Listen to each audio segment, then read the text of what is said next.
All right, I'm gonna call to order this meeting of the Franklin County Public School Board. And are there any public comments? No, ma'am. No public comments.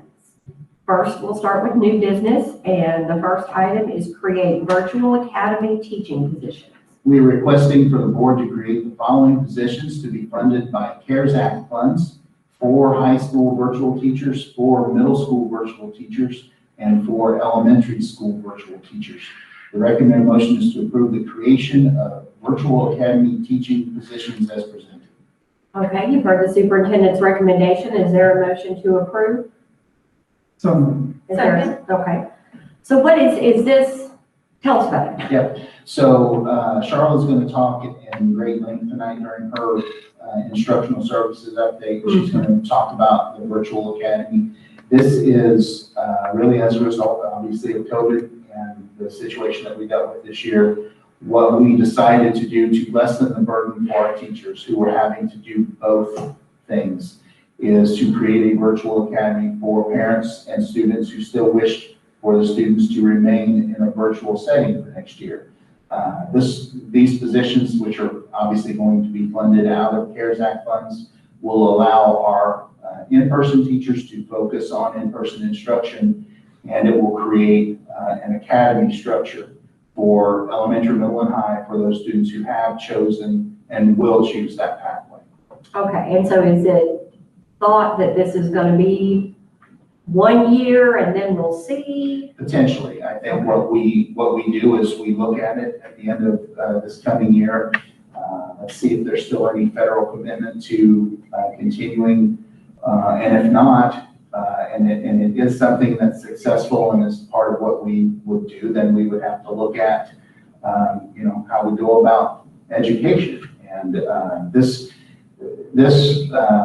has allowed us also to directly create some positions that something that Ms. Henson brought up when we did the allocations, and that was, we dropped some numbers, and so we had to eliminate some teacher positions. We're able to now provide these positions, and some of those folks can apply for these positions, and that helps lessen that burden. Where will they be located?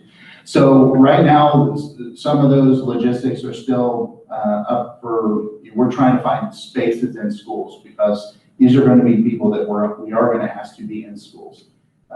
For instance, let's talk about the 4 elementary school teachers. We would want them to be able to be there with other 3rd grade teachers or 4th grade teachers, so they can plan together and make sure that the content that we're covering is similar, whether it's a student who's staying home or a student who's coming in person. So it will be in buildings, we just don't know exactly where.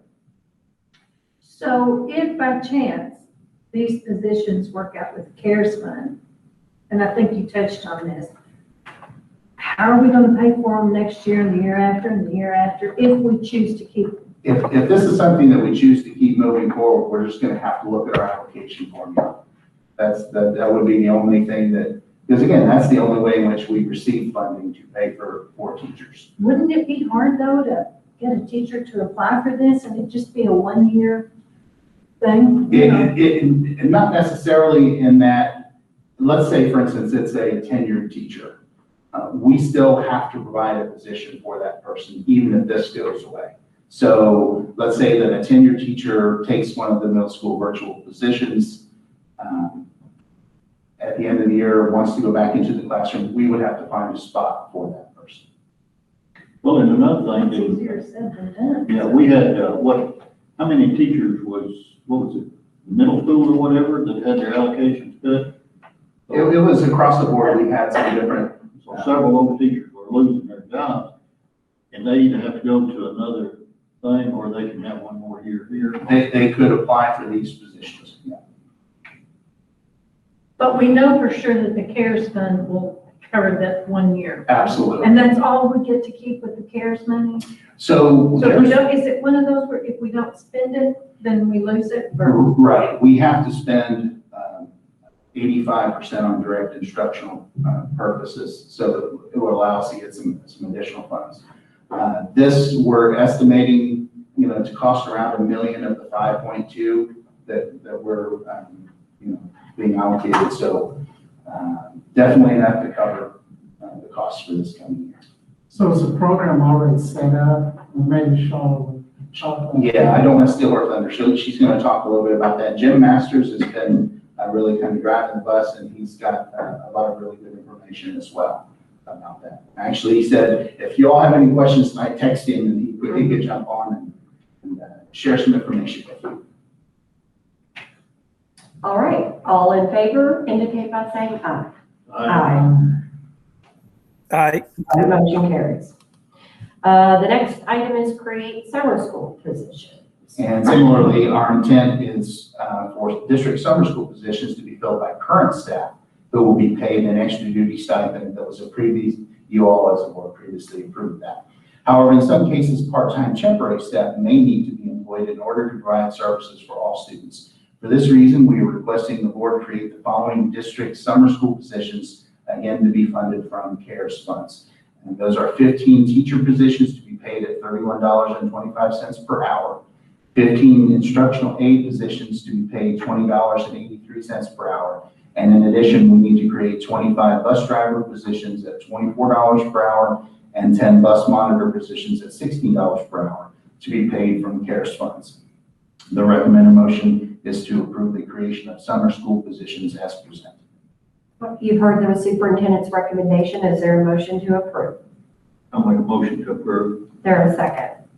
Second.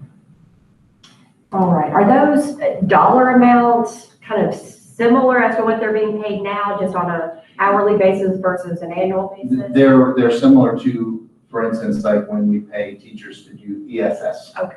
And Yeah. It's pretty set dollar. Okay. And that keeps us in budget in terms of the CARES funds and being able to provide, and that we're looking at it Monday through Thursday, 4 days per week, 3 hours a day instructional program. Now, when we approved this, they get time and a half where they was getting, say, $25 an hour, now they're getting 30. Am I correct? 31.25 is what we looked at. The ESS funds were 25, and we looked at that 31. I knew it was supposed to be, because we wouldn't well be able to get the lovely teachers what work for what they normally do. And we've been really surprised, in all honesty, with the number of people that have expressed interest in doing it. We were kind of concerned about certain grade levels, but we've had a great deal of interest in. So have you come up with the numbers on when? Charlotte's going to address that also in her thing. Again, you want me to steal it. Everything I have. If they had only tried to steal her thunder. No. All right, all in favor indicate by saying aye. Aye. All right, motion carries. The next item is Code of Acceptable Behavior Handbook for 2021-2022. The 2021-2022 Code of Acceptable Behavior Handbook is attached for your review and approval. Recommend motions to approve the 2021-2022 Code of Acceptable Behavior Handbook. You've heard the superintendent's recommendation. Is there a motion to approve? So moved. Is there a second? Second. Have there been any changes? Kyle, do you want to address that? Very, very minimal changes. If it was a change, it related back to a policy that you all already updated and have it reflected in the handbook. But other than that, there are no procedural district-wide things that are being changed. It's not outlined in policy. All right. All in favor indicate by saying aye. Aye. All right, the 21-22 board meeting schedule. The revised 2020-2021 board meeting schedule is attached for your review. The remaining 2020-2021 meetings will be held at central office to offer in-person and virtual options due to COVID-19 for members of the public. The recommended motion is to approve the revised 2020-2021 board meeting schedule. You've heard the superintendent's recommendation. Is there a motion to approve? Make a motion. Go ahead. Second. Okay, first and second. First. Question? All right, all in favor indicate by saying aye. Aye. All right, Stedman Town Lane sanitary sewer. Actually, we have 2021-2022. Oh, I see. Okay, I was skipping ahead. I'm sorry. So now we have the 21-22 board meeting schedule. And that 2021-2022 board meeting schedule is attached for your review and approval. The recommended motion is to approve the 2021-2022 board meeting schedule as presented. All right, you've heard the superintendent's recommendation. Is there a motion to approve? Second. Okay. Any questions? All right, all in favor indicate by saying aye. Aye. All right, motion carries. Now, Steventown Lane sanitary sewer. A sewer easement is needed for an adjoining property to the maintenance department of the building purchased a few years ago. The easement will not have a negative impact on the Franklin County Schools. Sorry, I don't know why my phone is going like that. This is this. The easement will not have a negative impact on the Franklin County Schools maintenance facility. The recommended motion is to approve the Steventown Lane easement as presented. You've heard the superintendent's recommendation. Is there a motion to approve? So moved. Is there a second? Second.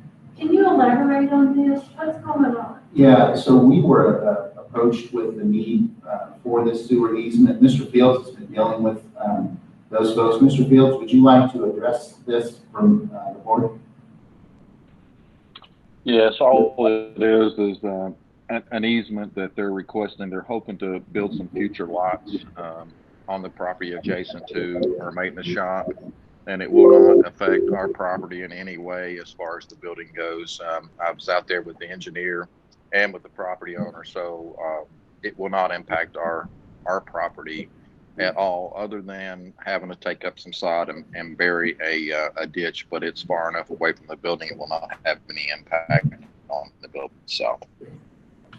And I assume that's out front, next to the stepping down road area, along the grassy. It actually is.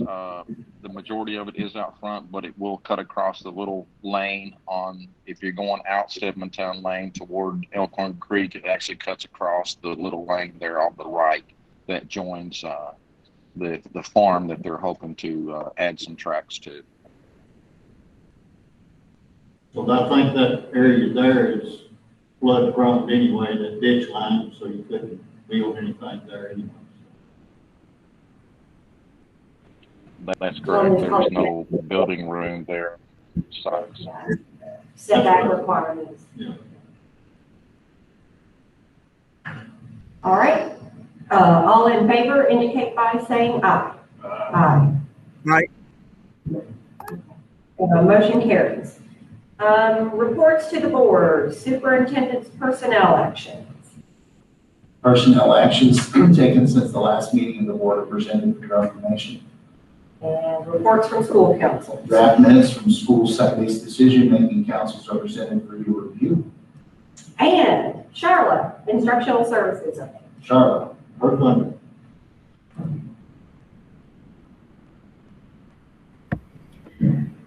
Hi, everyone. I guess I'm bringing the thunder, as Mark referenced multiple times this evening. So Rebecca is going to pull up that report for us to view. Yes, one moment, I gotta plug in. Oh, you're fine. Here, I can get it plugged in for you. Okay. The dreaded low battery. I know, that happens fast.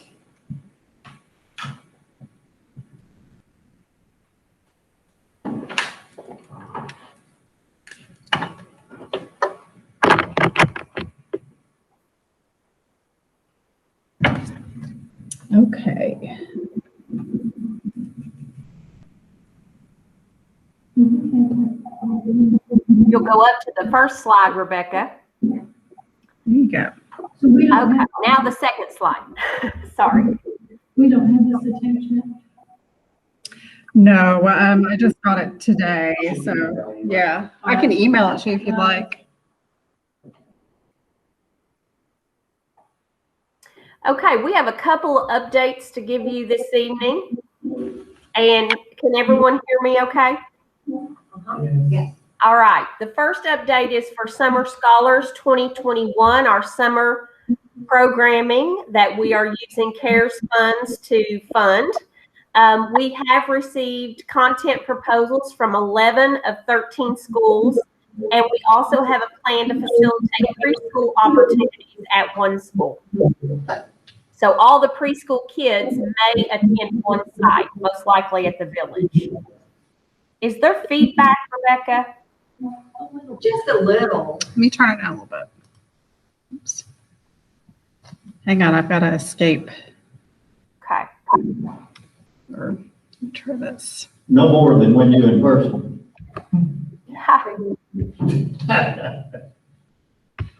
Okay, I'll go on ahead, but the I think diverse activities included in their proposals included content and credit recovery, social emotional learning, science, technology, engineering, the arts, mathematics, reading and math interventions, and field trips. We were pretty pleased with the range of content that they plan to offer this summer.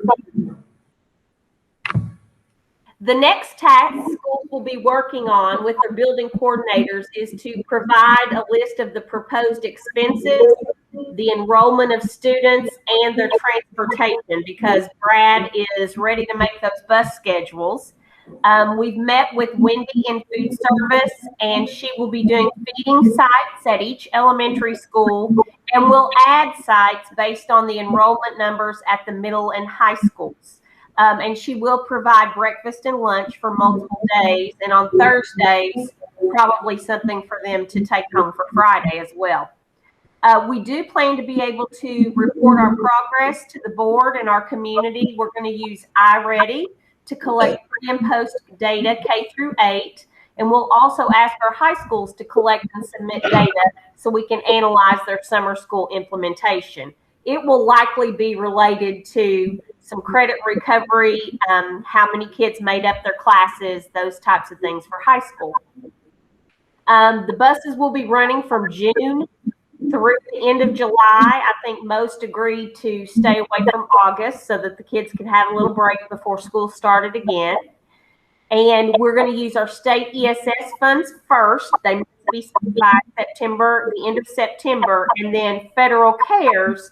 We have budgeted $1 million for this initiative, even though we don't think it will cost that full $1 million to summer programming to make up, to recover the content from this year that may have some gaps.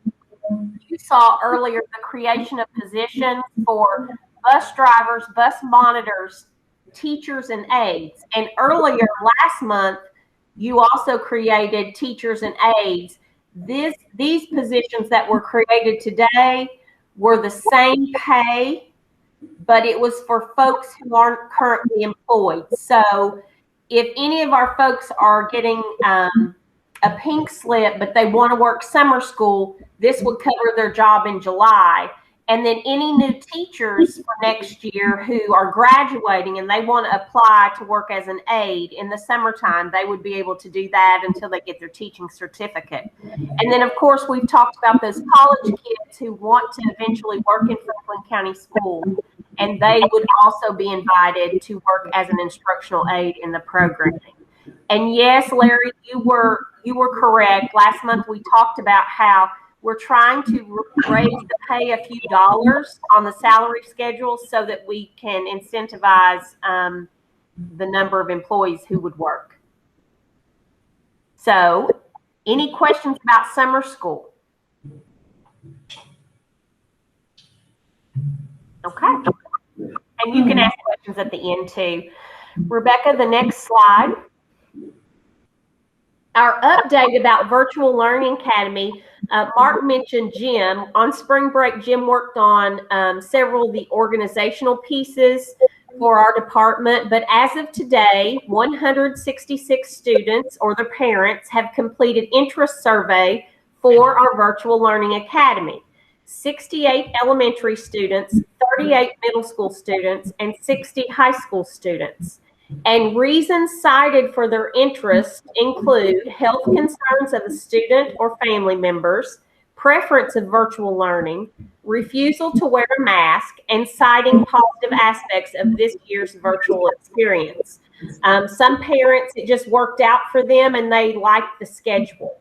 So that was their reasoning for for asking to do virtual. There will be an application process, and Jim is working on that.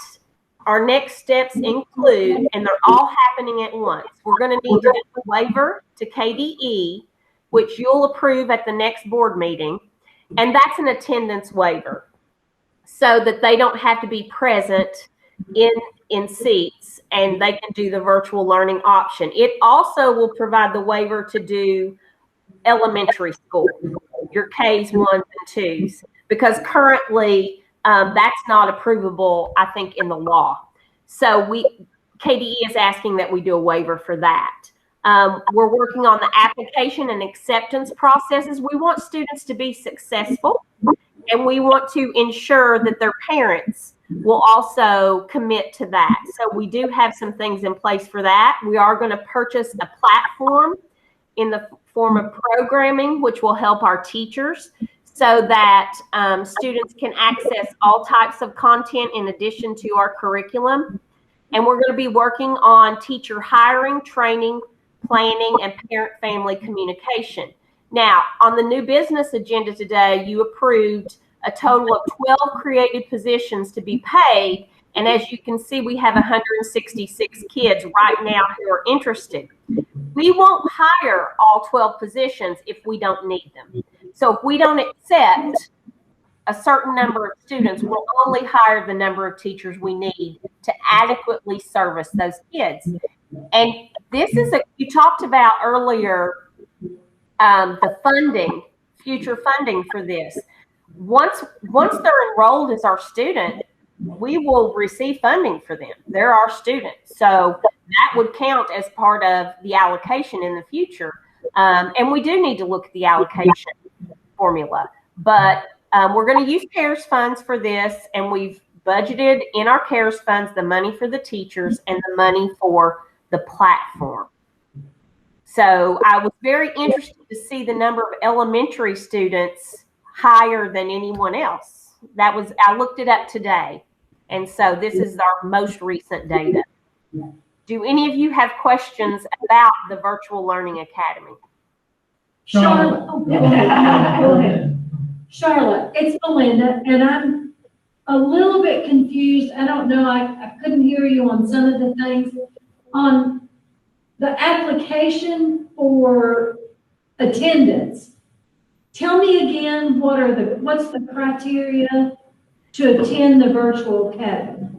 Well, we're developing that. What we want to ensure is that students who have not participated this year virtually, they're most likely not going to be accepted into this Virtual Learning Academy. The requirement is that they needed to show success this year. It's fine if a parent and a family says, oh, my student was successful with virtual learning, but then their records do not indicate the same. So we're just going to do a double check of those things and make sure we have that in place. Also, we want to bring them together as a community and a family, and there will be some face-to-face opportunities for them. They don't necessarily have to be required, but we intend to build a community with this online virtual learning academy, and we hope that we can be successful. We think some kids have done really well in this environment. And what are the dates again for this academy? It would start the beginning of school. It would follow the same calendar that we follow. Gotcha. And also something I didn't mention in my notes, we intend to advertise this. There might be some homeschool families who choose to enroll in Franklin County schools because this is a viable option for their family. Very good. So we might gain some enrollment. So thank you for answering my question, because that was what I was going to ask about homeschoolers. Absolutely. We welcome them. They would have access to a platform. Edmentum is the program. We've done some initial research. Jim is working on that. We've done one meeting with them, but they offer some CTC programs that are interesting, because that was one question. I talked to John Sanders, and he also said kids could still come to opportunities at CTC for a scheduled period. So we're going to need to work around all those types of things for kids who still want welding and the opportunities at CTC. Okay.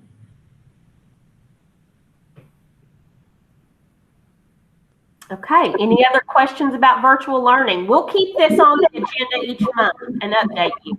Good. Looks like a really good job. Thank you.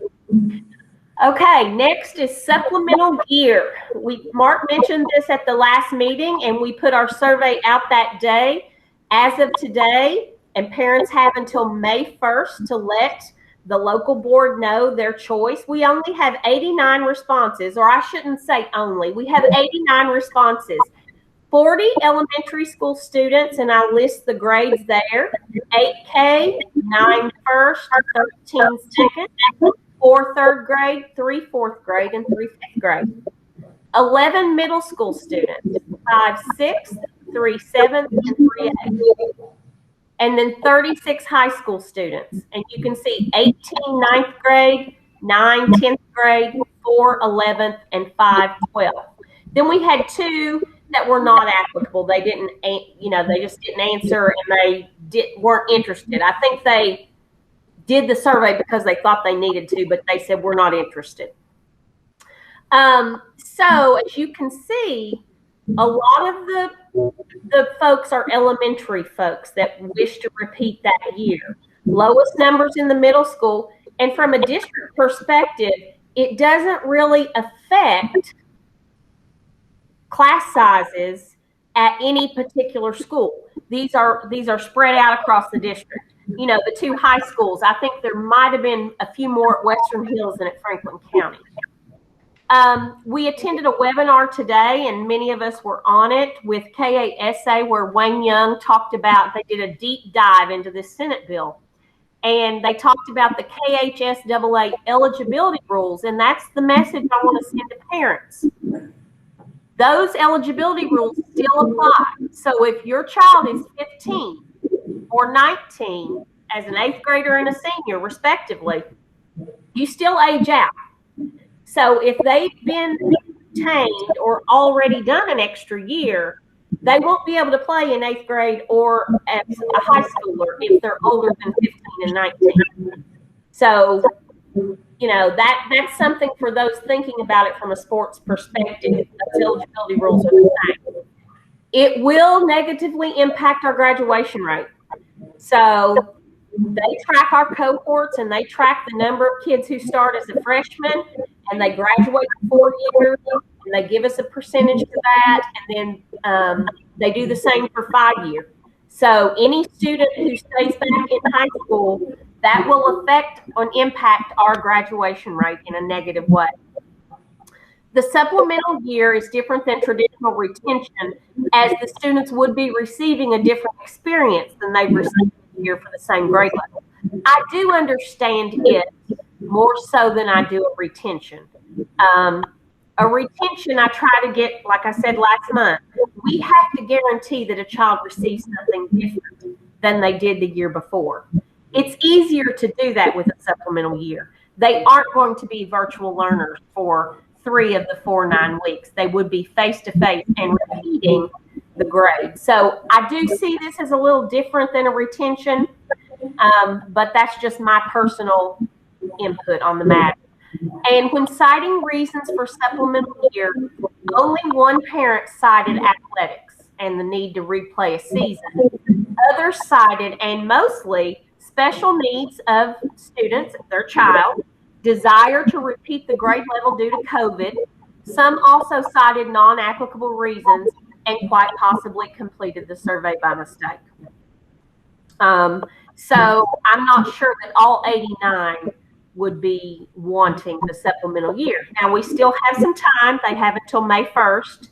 And my understanding is you all were going to vote on this May 3rd because that's the board meeting before June 1st. Or you could, I guess, do it at the working meeting in May. But what questions do you have? And all of us can chip in on this because I probably know the least amount of supplemental year in the room.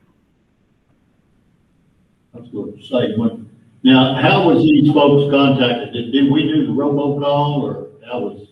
We did Mark did the phone calls to let them know that it was on its way. And these are the folks who responded. And I think the principals did notifications, let us know if your child would like a supplemental year. We made sure we did the district announcement and then the schools followed it up. I think I got two.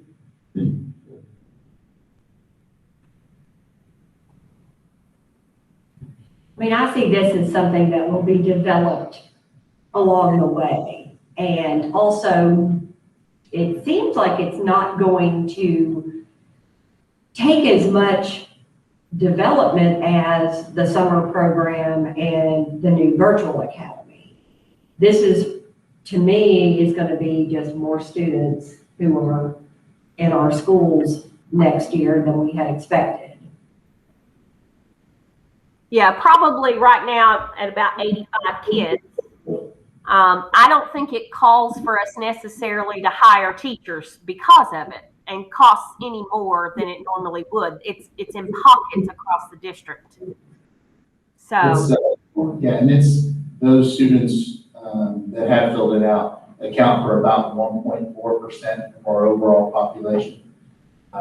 So yeah, the things that you're going to have to weigh over the next several weeks before you make this decision. And that's why we provided you with the KDE guidance document that we received. And on that webinar today, there were superintendents from just about every school district on there with the leading legal person in the state, Wayne Young with KASA. And by the end of it, Wayne Young even admitted that he was as confused at the end as he was at the very beginning. It's a two-piece of legislation. And as you'll see, this is 11 pages long guidance from KDE. So spend some time looking over this. We'll share any other information that we can with you. We do know the things that Charlotte mentioned there are accurate in terms of it will be a negative impact to graduation, just simply because use the example of if you're a ninth grade student and you want to do the supplemental year. So you do the supplemental year next year as, again, a ninth grade student. The way the federal legislation is written in terms of graduation rate is if a student doesn't graduate in the 4 years, then they will count against you as a quote-unquote dropout. And even though they're not a dropout, but that's just the way the calculation. So those are some of the things that you'll have to consider as you're looking at this. And I really love what Kyle was on the webinar too. What Wayne said was this is in all honesty, this was a pretty well-intentioned piece of legislation to help kids. And unfortunately, there are quite a few unintended consequences to it. So. I would just say, I mean, if we can help the kids and the kids want to do it and the parents want to do it, I mean, somebody's going to kick me under the table. I don't care about the graduation rate. I'm the same way. Yeah, it helps a person. I don't care about the statistics, although I understand it might push us down a little level, but it could, and that was what one of the superintendents from Harlan County said today on there was they've been a very, very high achieving district, and if just a few kids get put into that graduation rate and hurts their numbers, they could become a CSI district. And so he was just, very adamant about that. And ultimately, I think we always have to keep in mind, we got to think about kids.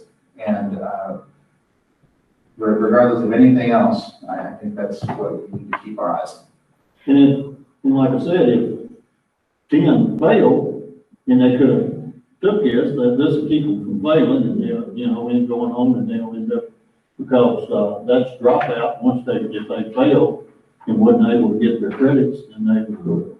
And what you'll see is it's a little bit concerning and frustrating is just how KDE is interpreting this piece of legislation and what they're saying in terms of how grades work, how credits work, and all those things. So again, we'll spend some time.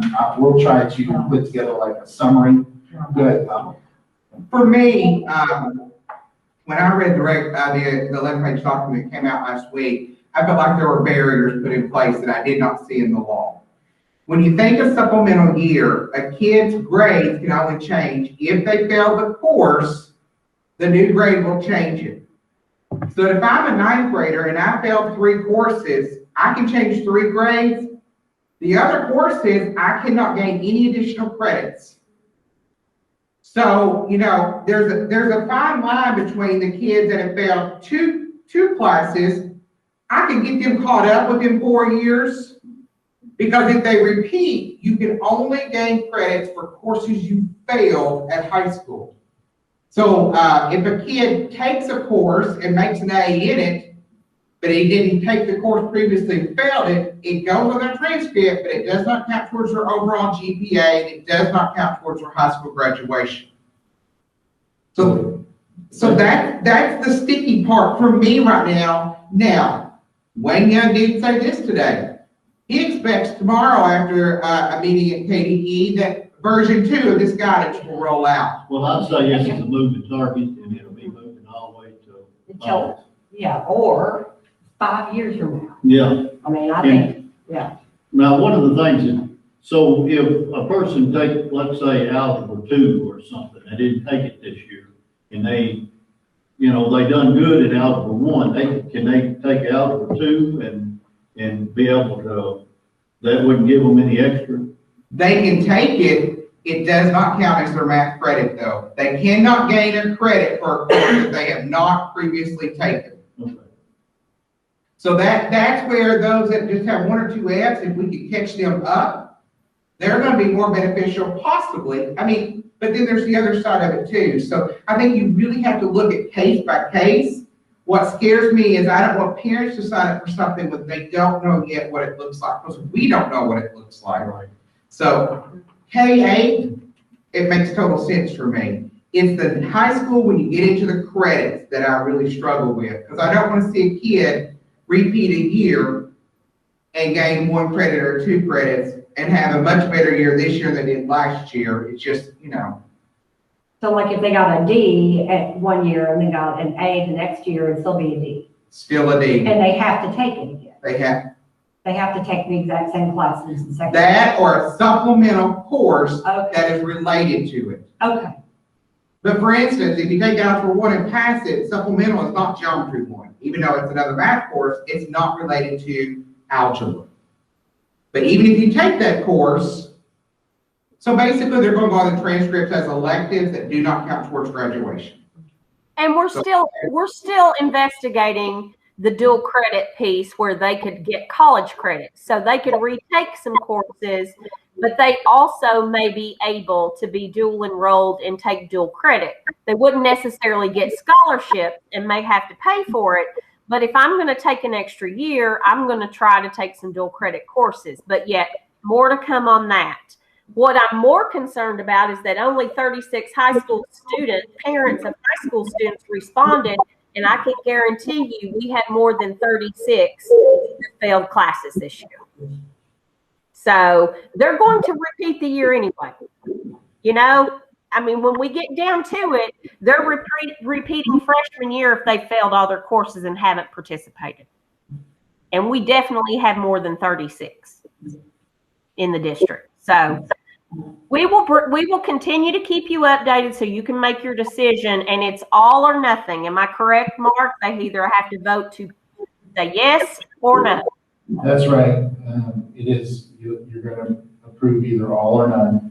And yeah, as you read through the guidance, you'll see, and thank you for making that point, those points, Kyle and Charlotte, you'll see some of the things that we were talking about that other superintendents saw today and are concerned about. So. I have one more slide of pretty good news. And I'll end it with something super positive that we're pretty excited about. Our Diversity, Equity, and Inclusion Committee is going to have a district meeting tomorrow. All levels are represented at the schools, and we're going to take a look at whose voices are missing from the room. and compile a list of other stakeholders to join this work opportunity. We also invite any of you to participate on the Diversity, Equity, and Inclusion Committee with us. Tomorrow's really a planning meeting for the work we want to get done, but we'll be defining what equity looks like in Franklin County schools over the course of several meetings. We plan to bring a policy, a diversity, equity, and inclusion policy to the board. And we're participating in ongoing professional learning. We have been all year.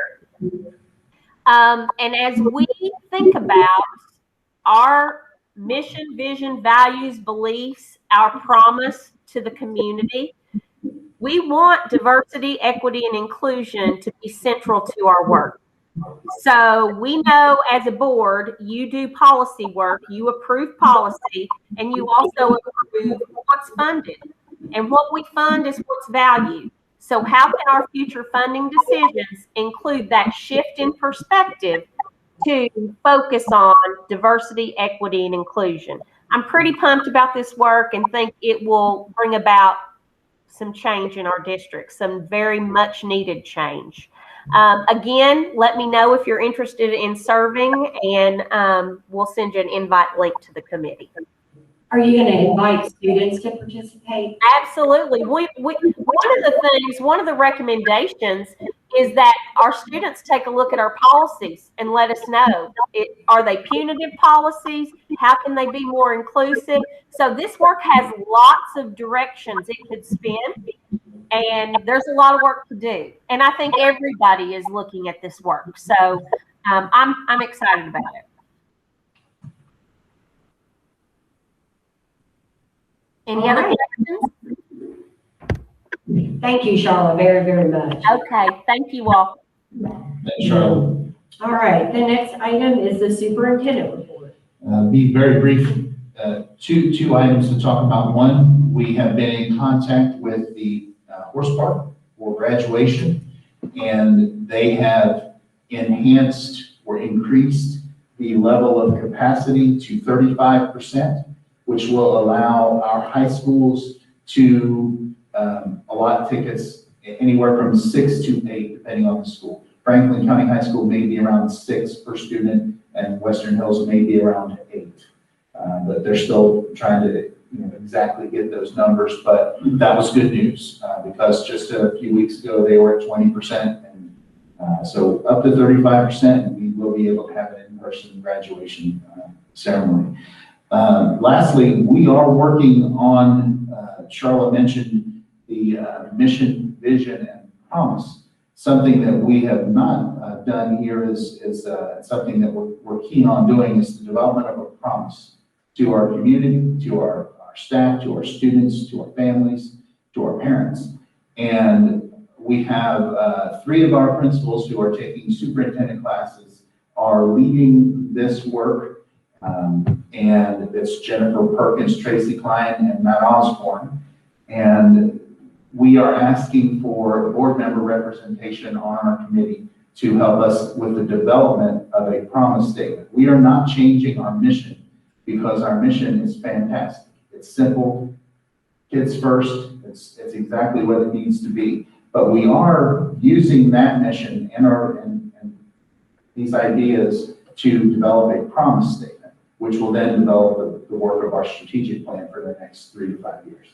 So love to have one of you on board. Please consider that, think about it, and let me know if you are interested in serving on that committee.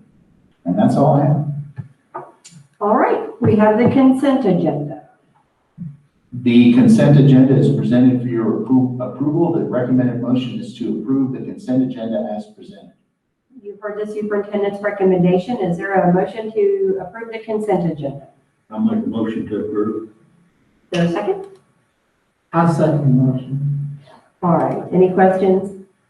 Well, I have one, the fiscal court grant, what is that?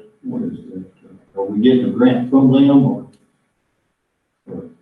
Yes, so funds received are overseen by the Frisbee coordinators and also Sarah Vivian, and they're going to be used for basic needs for students. So yes, the fiscal court is giving funds for these schools. It's $1,000 per school. Okay. Yeah. All right, all in favor of the consent agenda, please indicate by saying aye. Aye. Any opposed? All right, motion carries. Is there a motion to adjourn? Madam Chair, I make a motion to adjourn. Is there a second? Madam Chair, I'll second. All right. All in favor, indicate by saying aye. Aye. All right, we're adjourned.